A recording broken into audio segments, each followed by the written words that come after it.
I'm Phil Norris, and I wrote a book called New Roads to Old Places. And it's set in Montgomery in the 1960s when I was a teenage boy.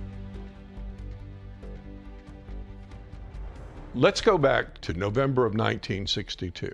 The election, which really is not much of an election at all because Republicans never win anything in Alabama. We had sort of two parts of the Democratic Party in Alabama, the Dixiecrats and the Democratic Party. So George Wallace is elected overwhelmingly and is now the official governor-elect, even though the primary really decided that back in the spring. And so he is moving forward.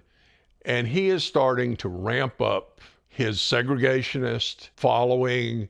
He's sort of promising things are going to be happening in the state to stop any kind of integration of anything. And remember, this is the state government enforcing segregation rules that they have been enforcing for decades. But at the same time, there are interesting little side stories. The editor of the University of Alabama newspaper, the Crimson and White, which, by the way, I used to write for, the Crimson and White editor wrote an editorial. This is the campus newspaper.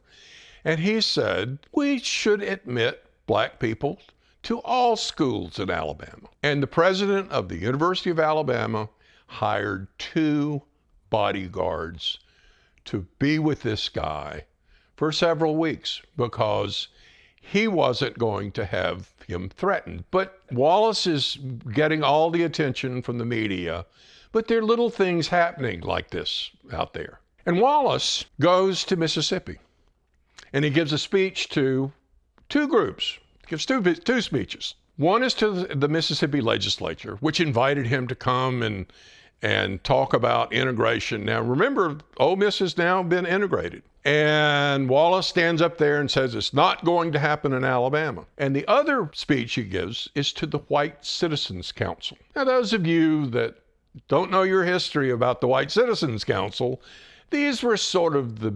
businessmen, racist. They owned businesses. They didn't wear the white sheets. They wore coats and ties, but had the same attitude as the blue-collar Ku Klux Klan. So anyway, Wallace goes over there. He's stirring it up. He's moving toward his ultimate goal. He wants to be president of the United States. And he's going to use Alabama. He's not even in office yet.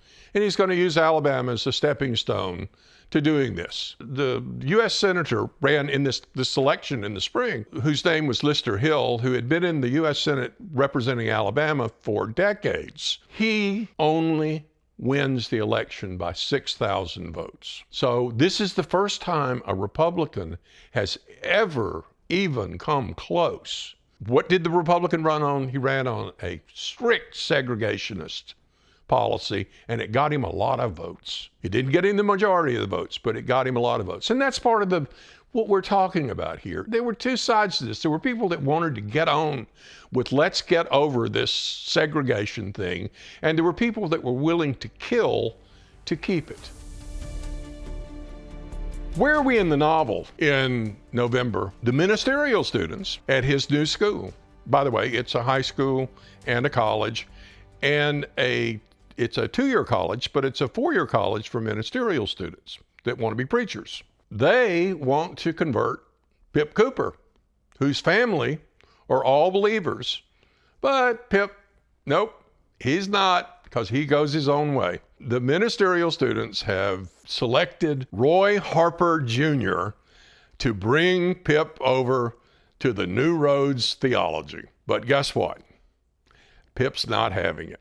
And not only is he not having it, because he is a superb prankster, he is driving Roy Harper Jr. crazy.